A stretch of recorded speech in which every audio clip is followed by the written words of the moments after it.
Hi everyone, welcome back to my channel. Thank you so much for coming back and watching another one of my videos. My name is Khandy. This week we are going to be tackling a topic, questions to ask an adoption professional. This question has been asked a few times by a few people I see in the Facebook groups. And I know lately, because we are self-matching, I feel like adoption professionals have been reaching out to me on different social media platforms, and I've been reaching out to different attorneys, and they're just questions that you ask that you should ask. However, if you are super new to this, you have no idea where to start. So here we are. I have my handy dandy notepad, and so you'll see me looking down at this. And, as always, feel free to reach out to me in the comment section after if you have any comments, questions, or concerns, or if I missed anything. So there are hundreds, thousands at this point of adoption professionals. You have agencies, consultants, facilitators, almost the same thing, attorneys, and they are all there to help you, complete your family, fulfill your dream of adoption. Some of them are great, some of them are not so great, depending on who you ask. But when you speak to them, they're all going to shoot out their resume and tell you what they can do for you. They're going to give you their best spiel, which they should do. Now, your job is to counter what they're saying with all the questions that you have. I feel like everyone that I've probably spoken to is extremely patient and will answer every question that I have. Now, I feel like the people that might be short on that are some attorneys. And that's because usually their time is paid. You have some attorneys, on the other hand, that they will sit down and talk to you and talk to you and talk to you. And then you have some that they're like, well, we can set up a consultation, and my consultation is $200 to $300. And but no, I'm not doing that. I'm sorry. I'm not the Bryant family. No, Siri Babo. Mm-mm. So this decision that you make is going to be very important. So I highly suggest that you do all of your research. I'm very big on that. Do your research, YouTube them, Google them, wherever you can get reviews, past clients, wherever you can find information on them. Take that information. Whatever information they give you, take it, write it down, and compare, because what may work for someone else may not work for you, because everybody's family dynamic is completely different. And so what may work for myself, Kenny, and my daughter may not work for my girlfriend that is now adopting, but she and her husband have no children. So their family dynamic is completely different from ours. So what we value, they may not value. You understand what I'm saying? Our importance are completely different from what theirs are. So the decision that you make can completely change the outcome of your adoption. And I mean this 1000%, based on the agency that you go with, the consultant that you go with, the attorney that you go with. And we're going to cover all of that in these questions. So let's start. I would think one of the first questions that you would ask, well, one of the first questions that we would ask is going to be the cost. How much is the cost of either your contract or your services? Now, with an adoption agency or adoption consultant or facilitator, you're usually signing a contract with them. So if your contract is 2 years, do you have a set cost, or are you going on a sliding scale? Because I know some agencies, they do have a scale that they go off of what your income is based off of. I didn't know that when we first started out. So what is your cost? And is there any type of insurance if there's any type of disruption? Like, how is my money covered? If they say no, are you comfortable with that? Our first agency, there wasn't, but we were comfortable with that because of what they pretty much almost guaranteed us. And what they guaranteed us, we got, which was the baby. So you want to ask, what is their cost and what does your cost cover? So if I'm paying you this amount of money, let's say their fee is $20,000. What am I getting for this $20,000? What does that cover? Are you creating my profile? Does any of this go to birth mom? Is there counseling involved? Do we get any classes? Or is there any teaching material that comes with this? What does this cover? You want to make sure you ask these questions. How many adoptive families do you have on your waiting list? This is very important because the size of the agency or the consulting firm that you go with really, really matters. If you're going with a small state agency and they are dealing with 30 to 40 couples at a time, to me, that's a good number. If you're going with a national agency, it's easier to get lost in that pool, something about you is going to have to stand out. So that is a risk that you're taking. Now, when you go with these national agencies, they're more known, so their stats are going to be much higher than the smaller agencies. However, you might see that if you compare the numbers, the smaller agencies might have more adoptions per year. That's because they deal with less clients. So again, it's what you feel more comfortable with. The smaller agency, of course, is going to have lesser costs because they're smaller. Their overhead is less. So how many adoptive families do you have on your wait list? Annually, how many adoptions are completed? So I'm sorry, I'm looking over here because the baby's napping and I'm looking at the monitor and she's kind of moving around. So if you're going with a smaller agency and they have 35 to 40 couples and annually they complete 15 adoptions, you have to know if that's good for you. I don't know. It's up to you to make that decision. Okay? It's up to you to make that decision. What's the average wait time? That can vary because that's not a question I would just ask. If I was going to sign with any adoption professional, the way I would pose that question is, what is your average wait time for an African American couple? If you were a single person, you would say, what is your average wait time for a single Caucasian female? Or what is your average wait time for an LGBTQ couple? You have to pose that question based on your family dynamic.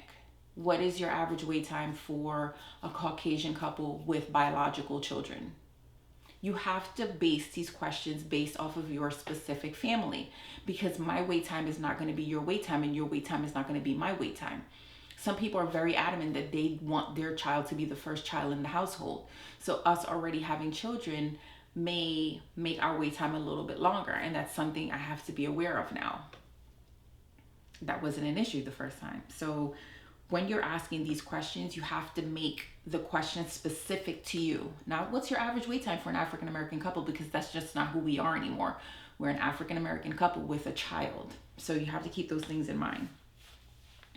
What type of services do you provide to birth mom? That's a very important question, because you don't just want to deal with an adoption professional that's just going to place a baby with you, and then birth mom gets no therapy if she needs it. No counseling if she needs it. No type of services if she deems necessary after the adoption is finalized or completed or the match is complete. Nothing. So whether that means that she needs job training, help with schooling, anything, you want to make sure that they are setting her on the right path for success, because that's what they're there to do. You know what I'm saying? So ask those questions. What are the hours of operation? This is an important question that I feel like a lot of people don't ask. Adoptions happen at all time of day. People deliver babies at all time of day. So if you were to get a text from your birth mom, again, because this happens, if you were to get a text from your birth mom at 2 a.m. in the morning and say, I'm on my way to the hospital, can you call your agency or your adoption consultant and say, hey, what do we do? Should we get on the road? You need to know that they are able to be reached at 24 hours a day. 24 hours a day.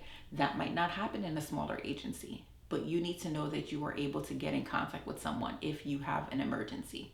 There needs to be an emergency number. And if you're comfortable with dealing with somebody that's only there 9 to 5, 7 to 4, 8 to 3, whatever it is, those hours, that's fine. I would not be fine with that. But, to each his own. I can't tell you what to do. What happens if I become pregnant? Agencies have rules about that. And usually those rules are, if an hopeful adoptive parent becomes pregnant within their contract, that contract then goes on hold until, I believe it's 6 to 9 months. Not every agency could be different. 6 to 9 months after you have delivered your own child. And then you can resume if you'd like to. So you need to ask that, because chances are you can still become pregnant. So ask those questions, because life still happens. Do you have a list of preferred professionals that you deal with? Meaning, do you have a list of attorneys that you prefer your clients to deal with, that you refer them to? Do you have a list of home study agencies that you prefer your clients to deal with? And if you do, why do you prefer them? Because I know that my agency did, and I feel like they did a good job, but I feel like they were overpriced. You understand what I mean? I feel like they go with the people that they know get the job done, which in the end you want. But when you compare apples to apples, I don't know. But just ask those questions. As far as the home study, I would always go with who they're telling you to go with for the home study. Always, always, always, always. And then most of the times you'll see agencies, they have a wait list. Ask them, how do you decide what couple you want to deal with? You know, what are you looking for in your couples that you deal with? That's a question that they should be able to answer. What are you looking for? You know, what are your birth moms telling you that they're looking for? So ask those questions. These are something that you can definitely ask to your attorneys. Do you work on a fixed rate, or is it an hourly rate? Because that can add up. And I have heard some rates, from the same state, and they are just all over the place. Now, if you have an uncontested adoption, that should go like that.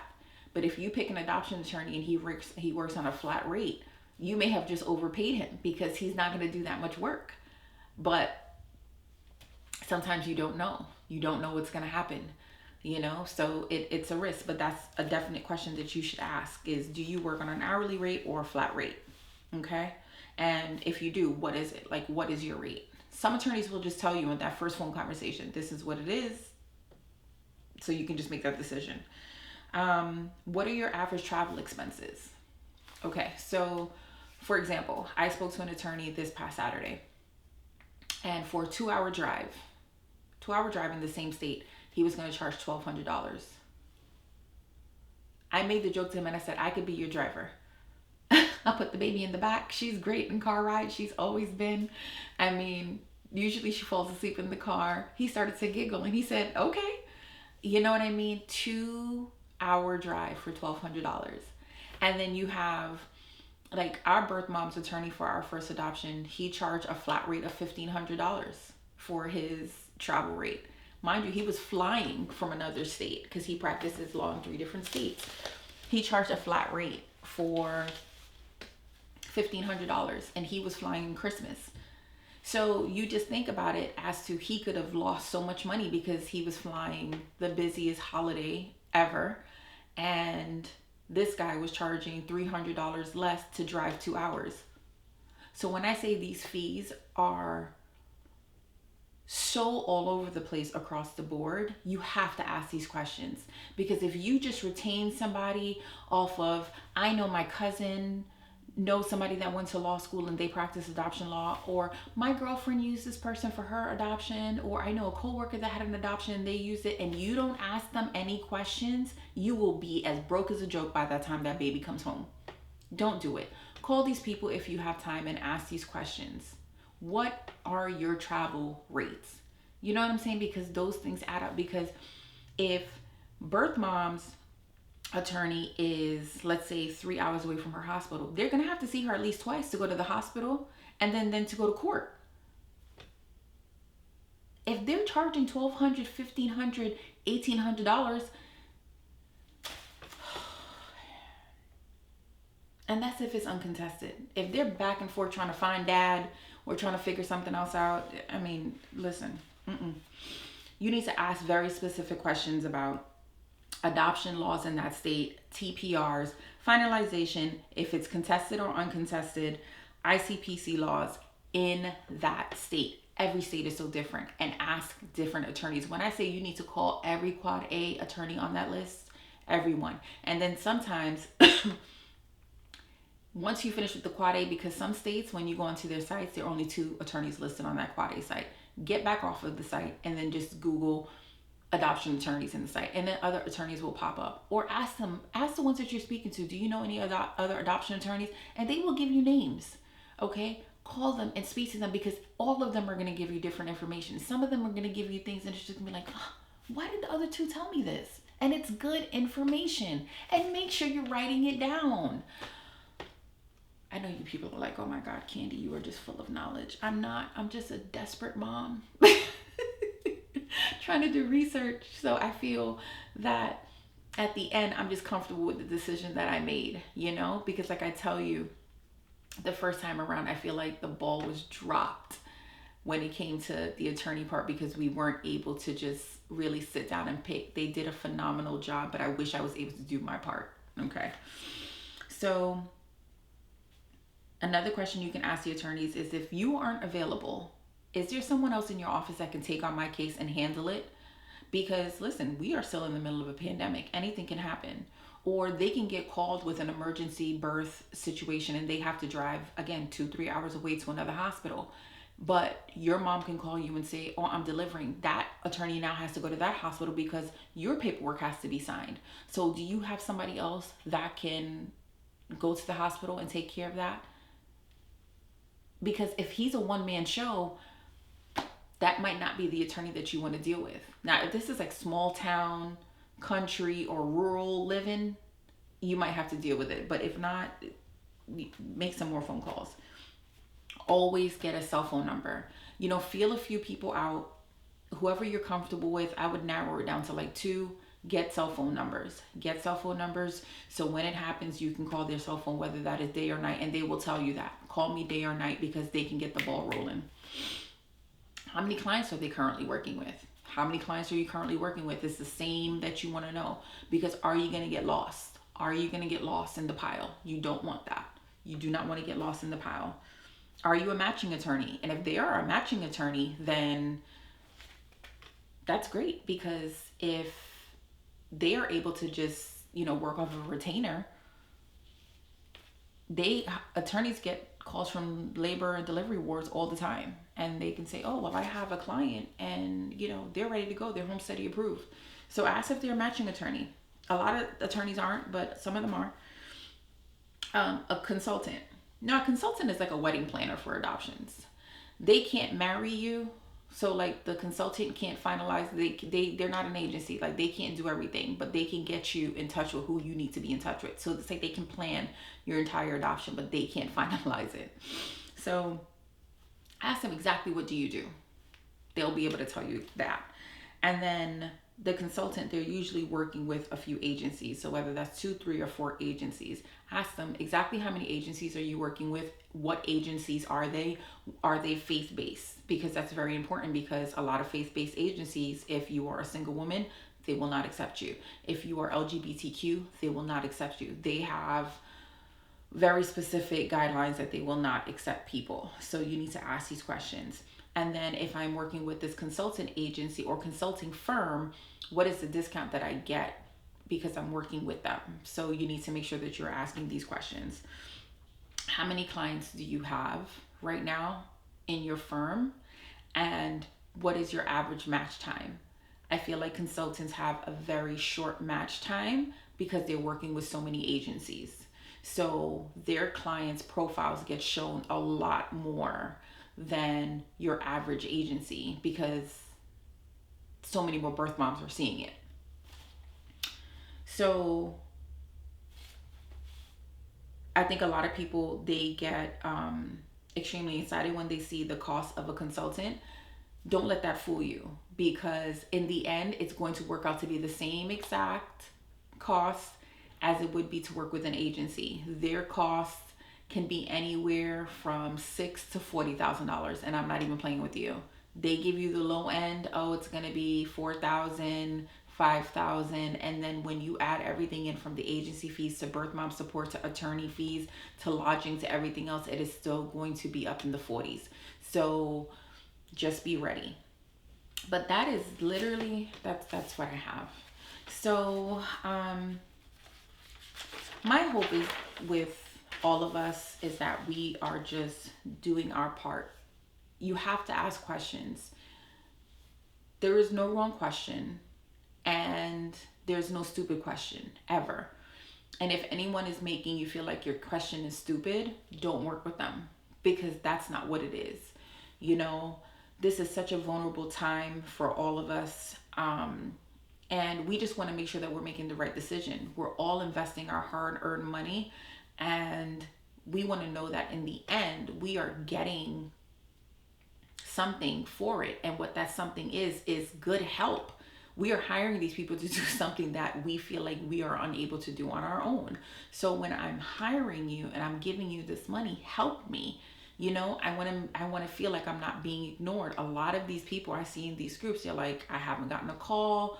They don't check on me. You know, it saddens my heart that people feel like they've paid, you know, $20,000, $30,000, $18,000, whatever it is, and they feel like they're just being left in the dust by these adoption professionals, and that's just not how it should be. So when we signed with our agency, it's because I had a gut feeling, and I'm very big on following your gut, following your intuition. So if you have that feeling, go with it, follow it, whether that be your attorney, your home study agency, a consultant, or an adoption agency. Whoever it is, follow your gut. Don't always follow the money. Money will come. That gut feeling that you feel that somebody's going to be there for you and you feel like they're genuine, follow that. So thank you so much for watching another one of my videos. If you have any questions, any comments, if you feel like I left out anything that would be super helpful to our viewers, please leave it in the comments. I know you guys love to comment to me on Facebook and send me messages, but it will be very helpful if you comment below, because everyone that's watching the video can see the comments below. So please go ahead and turn on your notifications so you see when I upload videos every week. If you have not, please go ahead and subscribe so we can continue to grow this channel. Subscribe, subscribe, subscribe. And thank you so much for watching. Again, my name is Khandy, and I will see you soon. Take care. Bye-bye.